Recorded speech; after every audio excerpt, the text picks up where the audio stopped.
thunderstorm warning for northwestern Rogers County in northeastern Oklahoma, east central Osage County in northeastern Oklahoma, southern Washington County in northeastern Oklahoma, northeastern Tulsa County in northeastern Oklahoma until 6:15 p.m. Central Daylight Time.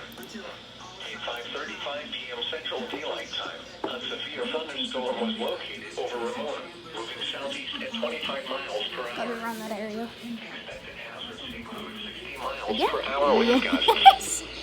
This is a radar indicated threat. The following impacts are expected. Expect damage to roofs, siding, and trees.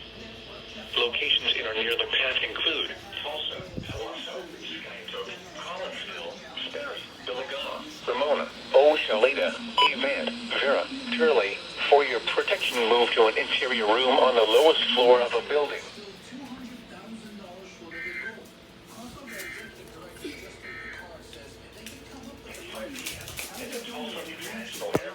Oh, it's just short. No, don't know. Index of 105.